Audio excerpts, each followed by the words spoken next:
Hello, welcome to new Annapurna steels. వేడి ఎక్కువ ఉంది, గాలి ఆడడంలే. మంచి ఫ్యాన్ కావాలన్నా మన న్యూ అన్నపూర్ణ స్టీలోస్ లో సీలింగ్ ఫ్యాన్స్ మీద స్పెషల్ డిస్కౌంట్ ఇస్తున్నారండి.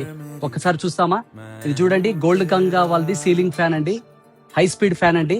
యాక్చువల్ దీని రేట్ వచ్చేసి 1950 రూపాయలండి. మార్కెట్ లో 1400, 1500, 1600 ఎలా పడితే అలా అమ్ముతున్నారండి. మన న్యూ అన్నపూర్ణ స్టీలోస్ లో దీని ఆఫర్ రేట్ ఓన్లీ 1050 రూపాయలు మాత్రమే, with 1 year warranty, high speed అండి. మీకు ఇంకొద్దిగా హైయర్ ఎండ్ కావాలన్నా ఇక్కడ రండి, ఇది ఒక ఫ్యాన్ చూపిస్తా చూడండి. ఇది క్రాంప్టన్ కంపెనీ అండి, హిల్ బ్రిడ్జ్ బ్రాండ్ అండి, హై స్పీడ్ అండి, నెంబర్ 1 అండి. యాక్చువల్ గా దీని రేట్ వచ్చేసి 2650 కంపెనీ ఎంఆర్పి అండి. మన షాప్ లో ఆఫర్ రేట్ మీరు గెస్ చేయండి ఏం రేట్ ఉంటుందో, కేవలం 1550 రూపాయలు మాత్రమే అండి. Crompton company high speed ceiling fan వచ్చేసి కేవలం 1550 రూపాయలు మాత్రమే. గంగా కంపెనీది హై స్పీడ్ సీలింగ్ ఫ్యాన్ కేవలం 1050 రూపాయలు మాత్రమే. అన్ని